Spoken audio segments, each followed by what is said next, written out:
Hi, thank you for calling. It's a creator's world, and we're just living in it. We strive to help people just like you navigate these exciting times. To hear the latest episode of It's a Creator's World, and we just living in it. Press 10,000.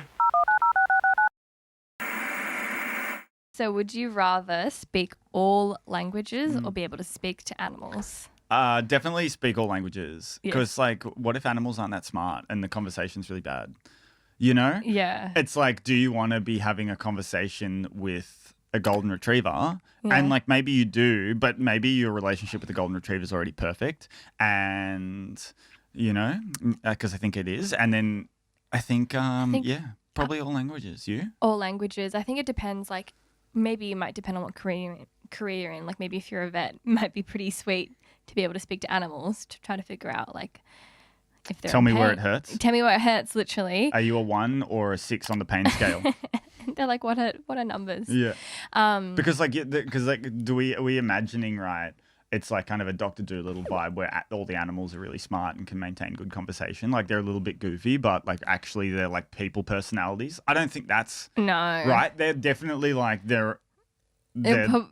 it'll just their intelligence or their ability to speak will just rank, I guess, on how high they are on the food chain. Like bugs or insects. We're not talking about the movie Madagascar, right? Like we're not talking about a mixed society of animals who are all quite intelligent and are able to navigate from New York to Africa. Yeah. No. I don't think so. If we're thinking realistically. Let's speak all languages. Yeah, I'm really bad at languages, so I definitely want that. Same. I don't know what it is. I think it's a mental thing, but my brain physically struggles to absorb another language. I've tried Japanese, I've tried German and Mandarin. Yeah. My brain's like... Seriously, yeah. I mean, like, I have a very good memory. And then when it comes to languages, forget about it. Yeah. Like, I lived in Thailand for like 3 years and I'm like reasonably okay at it, but I should be better. I should be conversational, you know, and like I'm definitely not conversational. And it's not through lack of trying. Like I studied it and like, but I don't know what it is. Yeah, I think that would be so sick to be able to speak all languages. The power you would hold. Yeah, except for animals. Don't speak to animals. Yeah. Can't speak to animals. Maybe we already have a perfect relationship with at least pets. I think so. Beautiful relationship. With pets, yeah. But maybe it'd get boring if you could speak to Rhea. Like you'd tiresome. Like, come on. I think that would be so annoying. Like, think about how annoying it would be. Like, feed me, feed me. I'm bored. Scratch. Like, it would be so annoying. It would be like and repetitive. then with the cat every now and then it'd be like, get fucked. Who fucking said that? My God. You're asleep? Your cat. So you're popular now? Not you, but everyone who's been like listening. That's like the stage in the career that we're talking about. The stage is... You've done it. You've made it, baby. You've made it. You've ticked your goals. And it's funny because like when I was going through this, I never thought I'd be able to kind of like physically be like, all right, I did that. You don't really know where it's headed and you can't really see your trajectory as clearly. The career path is just like a bit of an unknown. But if I'm thinking about it, like I got to the point, and I think this hit me mid-pandemic last year because we just had nothing but our thoughts, and I kind of hit a wall of what I was doing. I wasn't that interested.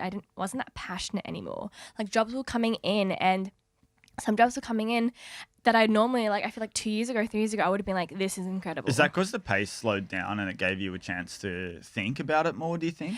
The opposite, actually. Oh, the pace kicked up? So it slowed down. It plateaued for sure around like March, because that's when I had like quite a serious call with my like agency. They're like, we're not sure if you're going to be paid for the next year. Like we can't foresee it. So just like save your money. And I was like, no. Like this is not happening. I'm going to work like extra hard. And I like churned out so much content from like March to May, like so much content. And my like engagement just like spiked and my followers went up. And then after that, after the job keeper kicked in, the collaborations were just like nonstop. But those were rolling in, and that's something I'm super, super grateful for, because that's incredible. Like that's a steady stream of income in a pandemic where people, are struggling to make ends meet, are like, being made redundant. I was super, super grateful, but it got monotonous. And what was once exciting and amazing and like a gold tick for me just became kind of like routine. Like, all right, find another client, but it just I think I was I had more time to really think about like meaningful relationships and collaborations, and there were so many that came through that were just not as meaningful as I hoped, or Right. maybe the client not understanding my vision, which is frustrating because I have this goal and idea, and the client wants something else and is really structured. Do you think that's like you maybe growing and developing as like maturing as a creator as well, right? It's like in the 100%, early, yeah. like you might start hitting the peak, right? Or not, Yeah. like who knows where the peak is, but like, you know, you start to get popular to a point where you're starting to get these partnerships, and you're probably grateful, right? And so eager to perform, Yeah. eager to show that you can do it, that you're the right partner. Yep. And then you do it for a year or 2 years or whatever, and then it's like, well, okay, it's time for me to flex a bit more creatively. Like, Yeah. this is not interesting to me anymore, and I want to do something that's a bit more interesting. Exactly. Yeah. It becomes a little bit monotonous and repetitive, even though it's all great work. But you can see kind of the creator career and how it's kind of working for other people, because I can see like years ago, or not, maybe in like 2019, 2018, I was jumping on my stores. I was like, look at all my packages that I got. Like, let's unbox this. I'm so excited. I can't wait to use this. Thank you so much, XYZ brand, blah, blah, blah, blah, blah. Like, thanks for gifting this to me. Now I just cannot be bothered to do that. I don't care to unbox things. Like, I'll show a couple of things, but just sit there and go through all my PRs and be like, blah, blah, blah, and like to be super on my stories, like super on. Do you think also you're all like, probably not you, but like the market or the audience's approach to gratuitous shots like that has kind of changed as well? I think so. I think it's funny because I talked to some creators about it, and I'm like, yeah, I'm kind of long gone are the days where I'm unboxing, and people are like, oh, people really love my unboxing content. They do like to see, but I think it depends on your audience. And so I've kind of moved away from that like hyped up content creator. I'm so excited. Like, let's do the look today. Like, that was once then, and I really enjoyed that, and I'm glad that my audience enjoy that too. But I've kind of evolved from that a little bit now. And I don't feel for it, little things like sometimes I'll record a story like back like 2 years ago, and then I'll like redo it. I'm like, no, that wasn't right. Like, I sounded weird when I said that word. So let me redo it, make sure it's perfect. And now I'm just like blah, blah, blah, blah, and I'll just post whatever. And I like the space that I'm in because it's a little bit more flowy. And sometimes my stories are quite random. Like, it'll just be like random TikToks and then like what I'm doing today. But I don't put any pressure on creating any type of content. And I think I've evolved in that way as a creator. Like, I've evolved to sort of, I'm doing the thing now. Like, I'm working with the brands that I love, and I'm kind of just existing in like a happy, comfortable space rather than trying to force anything. Right. And try to like, grovel to brands or anything. I'm just kind of doing it, and I'm enjoying it. I don't want to put any excess pressure on it, I think. Right. Yeah. But it'll all end. All your popularity will end at some point. Of course. And it's the nature of it. Hey, it's just the nature of... It's the nature of everything. It's the nature of everything. Everything ends. And I think that's the thing that people are like, oh, aren't you afraid that, what happens when it'll just die? And I'm like, of course, it will die. But so will your career. It's like, you can look at anyone and be like, yes, there is a possibility for that to I guess not die, but maybe evolve into something else. But if there's more of a spotlight on what I do because it's just out there, and because of the... That's right. Yeah. There's also a natural ceiling to everything that you do from a sure. like audience popularity, market size point of view. And businesses see this all the time. It's an S curve. And so like, and you would have seen this, right? Like, if you imagine, we can do this here because of the green screen. Yes. Where your popularity starts tracking, or you start posting and you don't really get much growth for a while, and so there's like a flat point. I think you spoke about this. And then you hit an elbow, and then it kicks up, but then there's a point where it tracks flat again, and your growth slows down. But people see that as like, oh my God, I'm losing steam, it's over for me. But really what it is a signal to you as an opportunity to reset. And that flat is, you can kick off another S curve. Like, you can, and that's what really good brands do, is that like you start to hit that flat and you reinvent, and you kick up again and you kick up again. For sure. Yeah. And it's just how you sort of respond in that moment, because I've hit plateaus all the time. Like maybe like every 2 weeks, I'm just like plateauing, and I'm like, and then it'll just spike again. Yeah. But the way my attitude towards that has completely changed, because I've sort of learned to understand the algorithm a little bit better. I've learned to understand, you know, that I can come back from this. Like I can always come back from it, always, Right. without a doubt. It's never just like I'm heading down. It doesn't work that way. Right. You're still relevant whether you're getting like half as many likes as you were getting a year ago. Right. That's not how it works. But the way that the platform is built, it really makes you feel, it really feels like a numbers game sometimes. Yes. And I will be honest and say that it affects me. I'm not going to sit here and be like, oh, like it doesn't really affect me. Like I try not to. It just does. Of course it does. It's like I'm a creator. Like this is my job. Yeah. When you don't see the numbers performing, which is like it's like hard evidence on how you're performing. Yes. Because you can't, you know, go to turn to your next creator and be like, hey, how are you going? Because you don't work in that way. Right. That's kind of all you have. That's all you have. And so when it doesn't perform, it feels like your whole business is shaking. Yes. And about to crumble. So, yeah, I mean, I guess there's like multiple ways to think about relevance, right? And I mean, I guess I'm just curious. Do like you spend like a lot of your life at events talking to other creators, other influencers? Is that relevance conversation something that people are having? Like, do you know what I mean? Are you guys sitting down and being like, damn, like this is going to end at some point? What am I going to do? How do I stay relevant? Like, what are you guys doing? Or is it like really hush hush? It's not hush hush. I don't think people are really talking about it that much. And the influencers... Oh my God, that's so scary to me for everyone who's not... do you think that means they're not thinking about it? No, 100% you have to be thinking about it. Right. But when you talk about relevance, then you talk about what your next plans are. Yes. And I think people want to keep that to those cards close to their chest and be like, I don't really want to talk about... It's so funny. Why do you think that's the case? Why do people not want to talk about their projects? It could be twofold. It could be maybe because they just have this incredible idea that they don't want to share. Yeah. And that's stupid. It's fine. Like, do whatever. I mean, that's like, fair. we can just like put this out that here up. right now. No, keep that in there. No, don't. Oh, that's I said that's stupid. But no, but like let fair. me say that that's stupid. Okay, you said it. No, it wasn't me. It wasn't me. I mean, like I understand wanting to protect your idea, right? But like as someone who gets asked to sign NDAs day in, day out, it's like I'm not in the business of taking anyone's idea, and like the idea honestly doesn't matter. Like as important as you think the idea is, what matters is the execution. And like there are great examples of really like we spoke about I'm pretty sure we spoke about the Red Bull performance, right? Yes. Like Academy. Yeah. They share all their data. It's publicly available.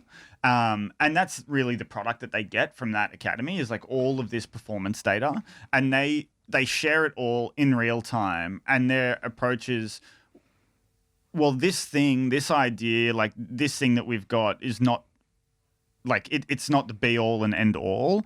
What's important is how this idea gets filtered through our culture. For sure. And and you can take all of this useful information and filter it through your culture, and we'll end up with two really different and really great things. Yeah. And this is only going to make you better. It's only going to make me better.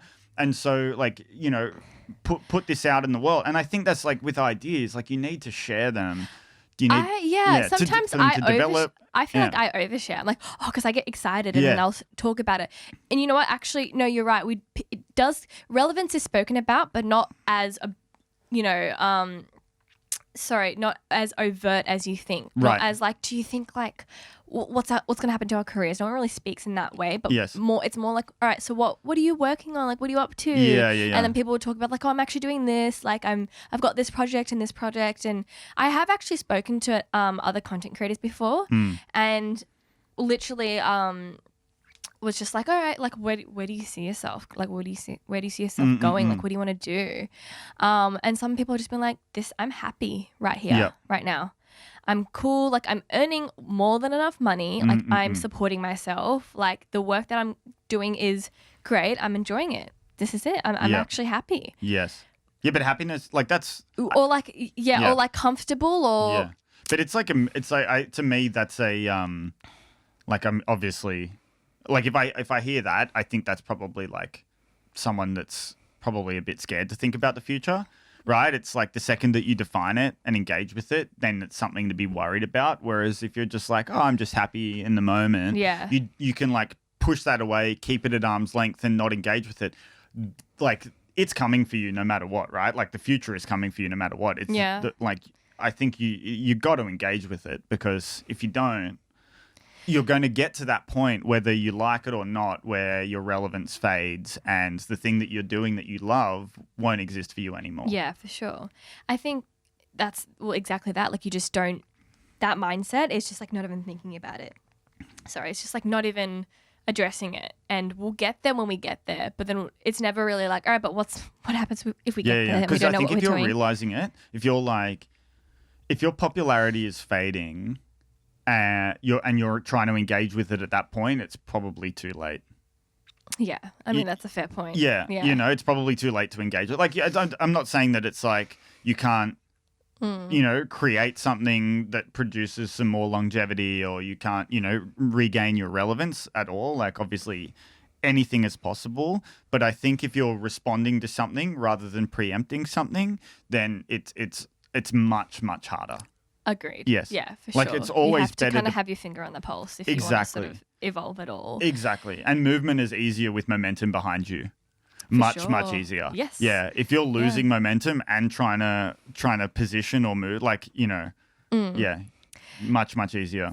Yeah. And I think like there are some cases I think where people kind of completely disappear, and then just sort of pop up again, like completely rebranded, which is like another tact, but difficult. Right. That look seems difficult in my head. Oh, totally. And then you have that one end of the spectrum where people kind of like, I'm just doing this right now and haven't really thought about my next steps or enjoying the moment, etc. And I think I really respect that mentality. Like I completely get that, because I was in this like middle ground. It was kind of just before I decided I want to create my own products and create my own service or something a little bit more than just content creating. It was kind of just before I was having those thoughts, because I was like, do I want to do this just yet, or am I still killing it right now and I have more space to grow right now as a content creator? And the answer was yes. But that's still engaging with your relevance and the future. Yeah, for sure.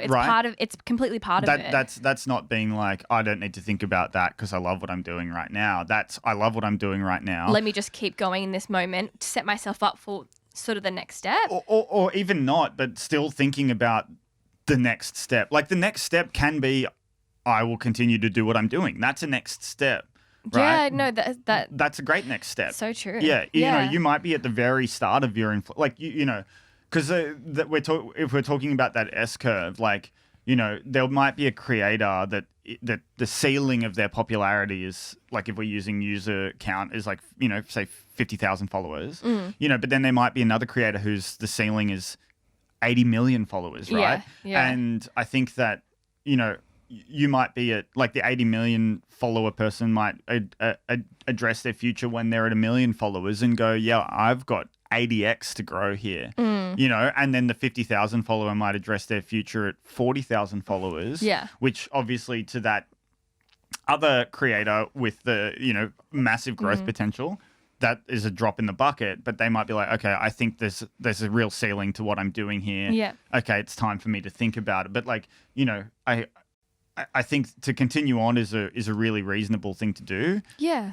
But just as long as you're engaging with what's coming, and it's like a strategic thing to do as well. For sure. I think. Yeah. 100%. But I think it makes you think, because I think I was having some questions, or like people asking me then, like, all right, like, what are you doing next? Like, are you going to create something? Or and I was like, I've definitely thought about it, but I'm getting there. Like, I'm getting there. And it's funny because I knew that's the step I wanted to take, but I hadn't quite formed the idea yet. Like, I was still putting the pieces together, and then it started to slowly form and started to make a little bit more sense down the line. So it was like last year, like October, I was having kind of like a content creator crisis. Right. I was just like, what? When did we meet? Was it last year? Yeah, it have to have been last year. Yeah. For sure. I think it was like maybe like November. Maybe. Yeah. So like it must have been November, because a couple of months before that, like around like the August, September mark, I was like, Right. I was having like a what am I doing moment, because little things were frustrating me so much. Like little things like tweaks and stuff from the client, which are very valid, were just irritating me. I was like, you don't get my creative process. And then like, and then I got stuck in this like comparability mode. I was comparing myself to other creators, which I never do. Right. And I was like, oh my God, they're doing this and they're doing that. I'm like, what are you doing? And I was comparing myself to influencers from completely different markets. And I was like, why is their engagement so high? Oh, because they're in an American market and they don't post any sponsored content. Obviously, their engagement's going to be higher. And so I got into this like really toxic mindset, and that was a kind of a turning point for me. I kind of think that needed to happen. I got into this mode where I was just like, oh fuck, what am I doing? But off the back of that, I had all this clarity. I kind of understood. But that's a signal. It was a massive signal. Like you paid attention to yourself, and you were like, okay, instead of just being like, I'm annoyed and angry at these little things, and that's not my fault. That's just like, that's the client brief is bad or whatever. That's like you going, like, not many people have the presence of mind like that to do that, to look at their scenario and say, I'm responding in this way. Why am I doing that? Why? Like, because it's out of character. Right. And I think it was easy for me to be like, this is not something I would usually do. Like, what's triggering this? And also like, instead of just kind of, it's okay to wallow, like I'll wallow and be annoyed or like cry it out or do whatever you need to do, but then bouncing back from that was really pivotal for me. Right. To be like, okay, I did that. I had that experience. Great. That was shitty. Let's just kind of move on and see like where we can go from there. And it was just like, I was on the up and up after that because all these ideas kind of pinged. And then I think that's when we met and it just kind of aligned. Right. And I remember having this moment, like we had our first meeting at a coffee shop, Artificer. And I was like, okay, exploring my options. And just before that, I was like searching all these suppliers. Right. And I was like hitting a wall because I was like, I found it such a barrier. Yes.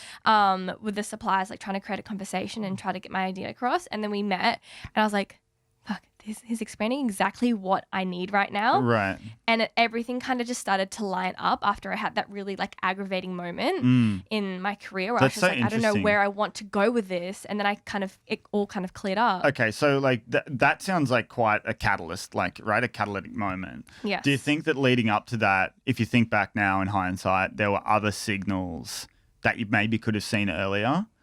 Like, I mean, I guess like, because the whole point of this podcast series is like maybe to offer some insight that might help some people who are in similar positions or arriving at similar positions or you know, like aspiring to grow there. Do you think now that there are signals that you could have seen for the prior 12 months, littler ones that you're like, oh yeah, okay, I guess like I see that now and I see that now, instead of getting to that like Not really, actually. Interesting. Not really, because I think I was already taking the steps. Right. So at the beginning of last year, I had already kind of made plans, or even before that, made plans to collaborate with this jewelry brand that I'm collaborating with, and that's going to come out literally in like 2 or 3 weeks. So that was kind of already rolling, and that was kind of already rolling in the background. And I think I'd already started to slowly, maybe yes, actually, I take that back. Sorry. Now that I'm explaining it, I'm like, actually, maybe. This is the beauty of like an unscripted conversation, right? I was like, wait, what? Yeah. Don't think so. I was like, wait, hang on. No, I had already had those wheels turning. Right. Already. Because I kind of went into 2020 being like, all right, let's expand. Let's do something a little bit more. I was already having that kind of uncomfy feeling of like, I'm a bit bored. And I've, you know, with my manager, like at the beginning of the year, like twice or 3 times a year, we have a list of brands that we'd want to work with. Like this is kind of like, let's tick this off. Yes. It's kind of like a bucket list of brands to work with, because I think it would just be so incredible. And we were just ticking them off. Right. All of them. Like some of the biggest brands, like I really wanted to work with Nike, and then I worked with Nike, and then Fenty Beauty, and like all of these brands, like it just started ticking off. Right. And so I got to the point where I was like, I looked at it, like, she was like, do you have any more brands you want to work with? I was like, not really. Like I can't really think of them anymore. We've kind of hit those, and I'm happy to keep working and building relationships with those really great brands that I love. So that was kind of like a small catalyst. I was like, kind of did that. Like I've kind of done, and I stopped going to events, because when you go to events, you're building rapport and you're building a business, and that's just exposure, right? I had kind of hit my exposure level. Right. I don't know if you can really, probably can't. But it's a choice. It's a choice, and I'd exhausted that option. It became more of a burden to go out to these events and more of a benefit for the brand because they're getting free content than it was for me. So I stopped going to events. It all kind of happened at once, like right before COVID hit. I stopped going to events. I was kind of sad. I was like, this is so boring. Like they just want me, like they just get me in, they take a couple of photos of me and then I'm out. Yeah, we good? Yeah. Okay. Yeah, so they'll take a couple pics and then I'm out and I'm like, what the hell was that for? Like, what was that? Right. Like, what did I get out of that? And then I was like, all right, I want to do something more. So kind of things were kind of like the path was sort of being paved for me before I even really realized. And I knew as well, I was like, if I want to go into the makeup space, I want to do something different. Hadn't really quite figured out what that different thing was yet. But then it slowly started to become a thing and like little, you know, I was like, okay, maybe I can do like makeup adhesives or like something within the beauty realm. And then I was seeing other brands do it quite well. And I was like, I could do this in my own way. Right. And then, yeah, it all kind of lined up. I had that kind of meltdown moment where I was like, I don't know what the hell I'm doing. Like, help. Like, it's just me and my thoughts just being like, like you've done this already. And like, I'm not interested in that. And I was questioning everything that I was interested in. I was like, what do I even want to do? Yeah. Like, what do I even like? I was like, what? Like, it was such a weird moment where I was like, I don't even care about this anymore. Like, what are my hobbies? Like, should I start a new hobby? Like, I was just so confused. What were some of the other options on the table? Well, What were the hobbies? Well, I want to... Just like side note, are we talking like well, I actually started kayaking? Or I wanted, well, like more... beach volleyball? I wanted to, like, expand my creative horizon and I wanted to do more, like... you know, I was creating filters and I was working with an agency and I was like, maybe I can learn to do the filters myself. Or maybe I can I need to expand my knowledge on Photoshop, like my skills. I need to start expanding. I need to do more. I need to go into graphic design. Right. Maybe I should go into graphic design. Like, you know what I mean? Like, oh, maybe I should just okay, sack this. We're doing home decor content only. We're going to DIY everything. And I'm like, I don't give a fuck about that. So why am I thinking about it? Like, I don't want to DIY. I just like home decor. It was... Yeah, I just like nice things in my space. I just like pretty things. No, I don't want to do the work. Yeah. No, I really thought about everything and I started to reel it back in and then I was like, okay, these are the things. I think it just helped to kind of write it down as well. Right. And mind map it. Like every time I feel lost, I automatically go to a pen and paper. You do this? Yes. I was just about to ask, like, you know, this is my like... reset. Yeah, because this is like quite nebulous and I'm like wondering how you kind of bring it back down. Yeah, because that's where your mind goes. I Right. guess like you overthink and you're like, okay, this, but then this can happen. And when to pull it back in and I really should be doing this on the daily because I think it would really, really help me. Right. I think it's a mix of like journaling and meditation and gratitude just kind of like rolled into one. But I like to mind map, like get a blank piece of paper and then if you're like whatever your issue is or whatever you need help, like wherever your block is, I'll pop that in the middle. Like if I need, you know, if I've got like a creative block, and I'll just start like writing ideas of like how I can expand myself creatively and I'll just start journaling it and then it'll sort of like branch off into something like, oh, that's a great idea. I can do a content series on this, which will lead me to this. And then all of a sudden I feel like the juices are flowing again. Right. And I've gotten back into it. Or I'll write down like what I'm grateful for. And then like, I actually find it really helpful to write down what's irritating me. Like put it into 3 words or 3 sentences. Right. Like, what is your issue right now? Right. What actually is it? Because sometimes it's confusing what the actual issue is. I'm like, all right, like I'm comparing myself. Like that's not the issue. Maybe I'm just feeling a little bit stuck in my career. Right. And I'm not like my engagement's low, so I'm feeling a little bit like worthless. This is good process. Yeah. Yeah. So I'll write down the 3 things that are actually annoying me, and then I'll put an arrow. Like, and I'll be like, is this something that I can control? Yes. Can I fix this myself? Yeah. This is really good. Yeah, I think that Yeah. like a lot of people don't engage with problems in that way, especially with their own. Like, I think it's easy to engage with a problem, like, you know, if it's a work thing or like a business thing, something like that. It's easy to engage with a problem with like a methodology, but when it's a personal thing, people just like, you know, like you're might be comparing yourself, and you'll just say to yourself, stop comparing yourself, and not try to understand why you're doing are it. we? Yeah, break it down. Like, People why are we having these thoughts? People do that with like things like coffee addiction and stuff like that. They're like, oh, I drink too much coffee. I'll just stop drinking coffee. Not like, why do I drink too much coffee? Okay, it's because I go to bed late. Okay, why do I go to bed late? Okay, it's because I have trouble saying no to my friends when they ask me to do things midweek. Yes. Okay, I've got to learn to learn manage how to my week better and go to bed earlier. Then maybe I won't need as much coffee. Yeah, exactly. Breaking it down for yourself, and I guess also working as a content creator, you don't have like performance reviews or anything like that, and if things that are annoying you or niggling you, and you have to, I guess, review yourself. And yes, well, you're probably constantly reviewing yourself, right? Which is tough. Well, it's tough, but it's just like, it doesn't have to be that scary. It's just self-reflection, and it's even like in the like I have this diary, and in the beginning of the diary it has like a SWOT analysis, and like you just SWOT yourself. Okay, you're gonna have to explain to everyone what SWOT is. SWOT is like strengths. So it's like a quadrant, and top left is strengths, top right is weaknesses, I think. Bottom left is opportunities, and then bottom right is threats, I think. Yeah. You've nailed it. I'm like, yeah. 3, 4. Yeah, so I think it helps. Again, quite a jarring exercise. Like, what are my threats? What are my weaknesses? Yeah. So you don't want to say it out loud. We do, like, back when I was consulting, we used to do one called a Premortem, where we... That sounds scary. Yeah. Well, you basically like come up with an idea for like a, you know, whatever it is, whatever you want to implement. And then, you know, I think that the tendency is to get excited about the future of something and to think about all the ways it can go right. But then a pre-mortem basically is you thinking about all the ways that it can go wrong. Yeah. And they're probably all like really like outrageous ways that it can go wrong, but at least you've put it down and you understand what the possibilities are. Yeah. Because you might uncover something where you're like, oh, wow, true. that's like that, you know, that there's some like likelihood that could happen, and I can change that with this one thing. Is anyone talking to creators like help? I mean, I guess like it's all incentive structures, right? And so like, you know, your advisors really are agency and probably other creators and the people that you have around you. And the agency's incentive is to keep doing the same thing, right? There's no like incentive for them to talk to you in any other way. And like, obviously that's not to say that they're bad. They're, you know, they've helped you achieve what you've achieved, and like you know, you have a relationship, and you like speak so highly of your agent.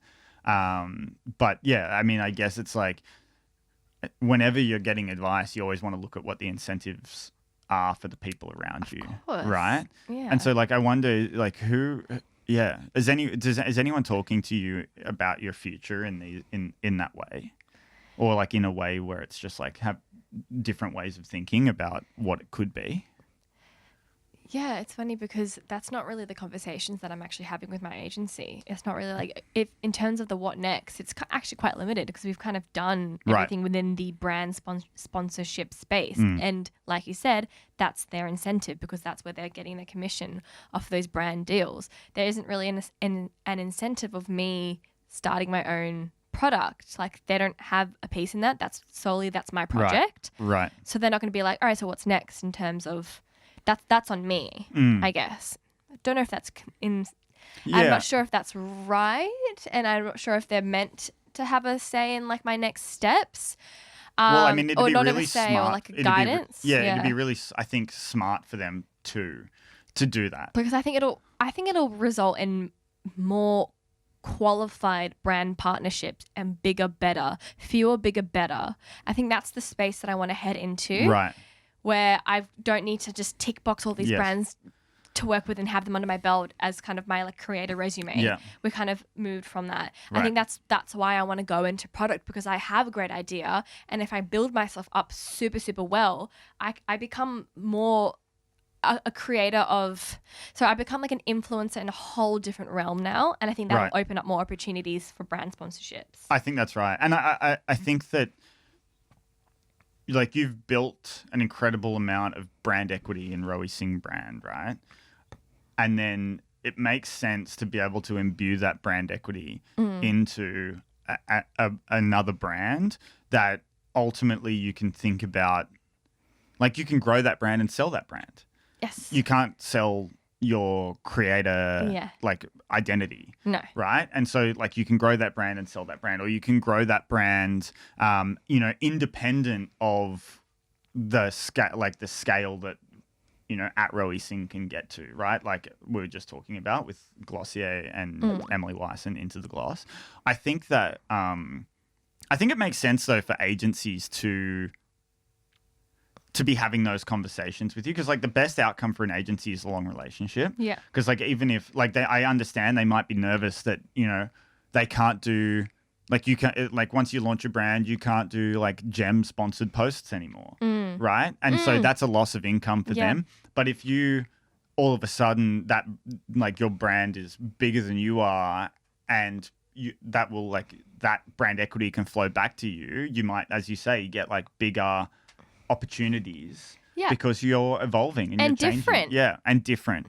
Like, I don't know if this is a good example but like maybe I get an opportunity because I remember like the creator of IMG and Tiger Mist did like a sponsorship with NAB. Right. And it was about like how they can use NAB to like better their business. Totally. Those types of jobs it's like different. Exactly. And right. and so relevant, so on brand, Yes. and a completely new space. But no one is having those, like, back to your question, no one is really having those conversations with me but me, Right. to myself. Yeah. Because like I guess maybe like my mentor, like my dad, who's like, what's next? Like actually he has been the number one person being like, what are we going to do next? Because that's his constant, Right. not Love to that. put pressure on me and like your job is finite, like you've got a finite window you need to capitalize on, but it's kind of true. Like it's not to scare you, it's actually true. Yes. And if I want to, and like if I was going to take the backseat and be like, look, I've run this course, this has been great, I'm happy to kind of take this wherever it sort of it goes for me. Like I'm not going to take that initiative. That is so fine. But I'm on the other end of that. I'm just getting started. Right. Like I feel like I haven't even remotely peaked. I've just done this step one. I love of this, by the way. creator. This is like a pep talk for yourself, and I want to be like, oh, like, come on. Yeah, you're like, we're having a meeting. I'm ready. Let's go. I'm ready. Like I'm just getting started, and I Yeah. feel like my just getting started in terms of my the opportunity, like my Yes. opportunity. I'm like, Absolutely. we've just kind of popped up, and all these ideas are coming to me. Yes. because I actually started this. I started this being like, all right, if I'm going to build a platform, I might as well make this useful. Like I want to Yes. start a brand. Yes. So like build the customer base. I had that in the back of my mind in like 2012, 2013. And then I kind of Playing expected. the long game.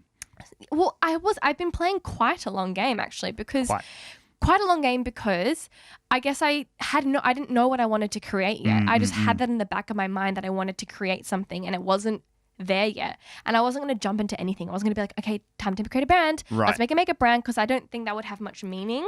And I think I would create it just because I wanted to create something. I needed to find that gap myself. Right. I actually did along the way. I could have started this 5 years ago. I probably could have if I gave it more thought. But I was enjoying myself genuinely. Totally. I was like, I'm vibing as the creator. Yeah. Like, this is fun. And actually, I think now, like, culturally, it's a really good time to launch this. Yes. Right? Like we spoke about, like on the back of Euphoria, like makeup looks like that really hitting the mainstream. Yeah. It's like, it seems like a really good time. It is a good time. And I mean, there is no right time. You can do it whenever. But I also think like my past trajectory wouldn't have made it possible for me to start a brand earlier, because Right. I hadn't quite believed in myself that this could be a career yet. Right. I hadn't even believed that I could be a full-time creator. So how could I even start thinking about creating a whole brand? Because that requires like investment. Like I couldn't think about it that way yet. I had Totally. to actually take my baby steps, and I did. I took many baby steps. It's actually to a get there, but- really good way to de-risk launching a brand. Like I think for anyone, even if you're not a creator and you want to launch a brand, this is a capability that you're going to have to develop for yourself anyway, which is the ability to market, Yeah. especially through social. Yeah. It's a really great way to start because you have the ability to Build it up. and get startup capital, Yeah. and get your audience. Yes, it's exactly. If you're thinking about it that way, and I think harping back on our chat about virality versus longevity, I think that's the advantage of playing that long game. Right. because you're actually not in a rush. You No. can do this whenever. There is Absolutely no right. time crunch on you whatsoever. Yes. You could start. You could be in a full-time job in your mid-40s and be like, wait, change tact.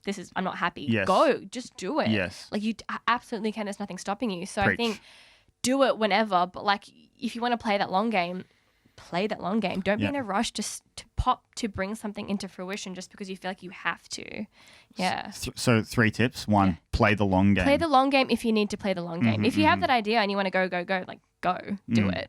But if you're still figuring it out, don't force, like let that come to you. Like it'll appear. It'll make itself known at the right time. I'm such a like airy fairy bitch. I'm like, it'll like like it'll line up, like the stars will align for you. Don't worry, let the universe, do its thing.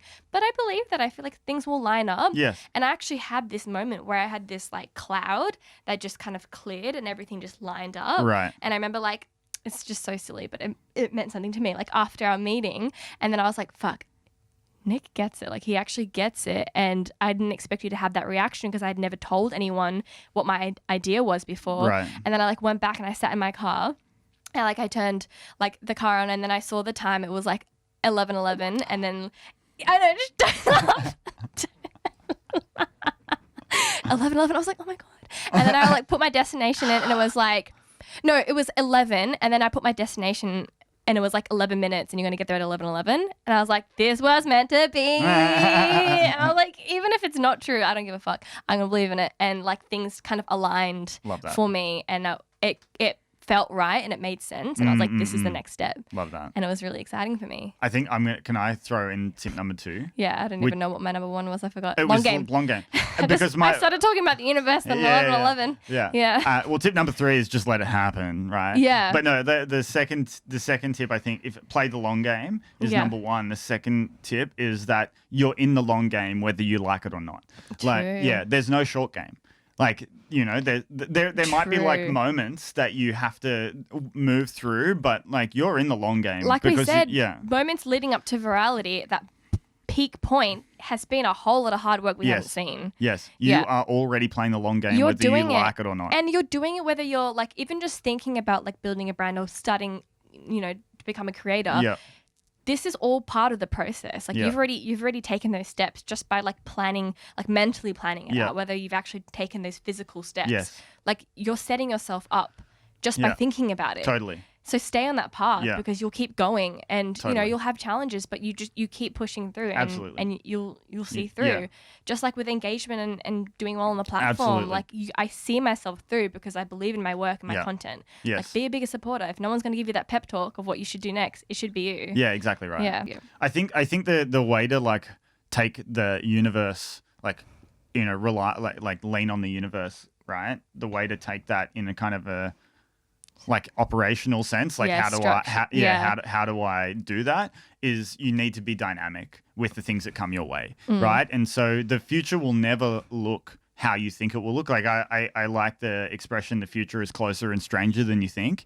Like it's never gonna look how you think it will look. And so, but you can't get freaked out by that. Like letting the universe kind of do its thing is, I think, a nice way of saying, like, you just need to be responsive to the things that pop up because you'll find your way. 100%. It won't look like what you think. It won't be a straight line. It won't look like how you think it looks. Yeah. But you will arrive somewhere great if you can be dynamic and responsive and 100%. positive. Yeah. Yeah. Amazing. Oh, well. That's all we have time for. Like, comment, subscribe. What is it on podcasts? Subscribe. Yeah. Share. Follow. Just share it. Smash that like button. Smash the like button. Leave a review. Leave a review.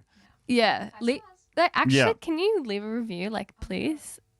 Kindly. Yeah. Like, I would love, I think we'd like to know how we're doing. Yeah. I think you're doing great. So I think you're doing great. Nick. Oh, that's Okay, you leave it. That was a A tussle? I mean, I rinse my hair. I'm in water. Like I shower.